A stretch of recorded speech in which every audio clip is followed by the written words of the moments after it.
praat ons 'n bietjie oor hardloop, jou eie wedloop. Kyk, baie mense kreun onder die druk en verwagting van ander, wat veroorsaak dat hulle baie gefrustreerd, ongelukkig en verward is oor wat hulle te doen staan. Dan sal altyd diegene wees wat druk op jou sal plaas om die lewe vanuit hulle verwysingsraamwerk te sien en te leef. Die moontlikheid bestaan dat hulle dit goed bedoel, man, en dat hulle ook goeie mense is.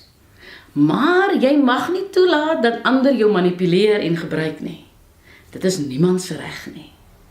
Net soos mense verskeie voorkeure het wat mode betref en verskillende kosse eet, so het hulle ook voorkeure van hoe dinge gedoen word.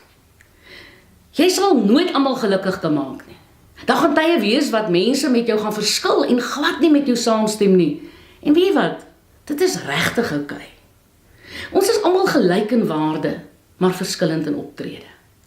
Ons moet op 'n punt kom waar ons ander se andersheidsheid aanvaar en ophou om mense te wil verander en te dwing om soos ons te dink. Maak nie saak hoe hard jy probeer om ander van jou te laat hou nie. Sommige mense gaan altyd met jou fout vind.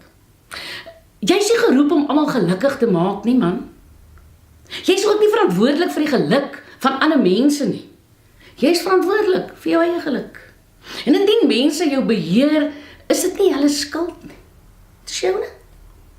Moenie toelaat dat die mening van ander mense jou beroof van jouself en jou doel hier op aarde nie. Jy is gebore om 'n impakverskil in hierdie wêreld te maak. Daarom moet jy dit maak. Ek wil afsluit met die verhaaltjie van die oupa en sy klein seentjie of sy klein seun wat by hom kom kuier. Nou gaan hulle dorp toe, so obskure ou dorpie waar hulle bly. Nou gaan hulle dorp toe en hulle bly nou daar en oupa besluit hulle moet nou inry want hulle moet 'n melktjie en 'n broodjie en 'n kaasie gaan koop. Nou sit oupa vir klein seun op die donkie en so ry die donkie met hulle. Oupa loop langsaan. Nou loop hulle verby mense en nou sê die een groep mense, "Oh, sis tog, so moet die oupa loop, maar die klein seun sit op die donkie." Hulle dog, aarde. Nou besluit oupa, "Jong, seun, dalk moet oupa op die donkie klim, dan stap jy."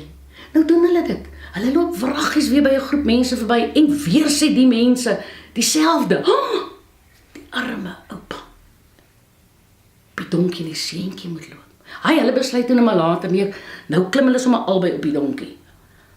En terwyl hulle so ry, gaan hulle by 'n ander groep verby en sê die groep, "Oh, die arme donkie."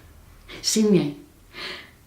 Hulle kan nie niemand gelukkig hou nie. Hulle klim toe af van die donkie. Hulle eindig toe dat hulle twee die donkie die dorp indra. Wat 'n verspotte verhaal. Weet jy wat? Jy gaan nooit almal gelukkig hou nie.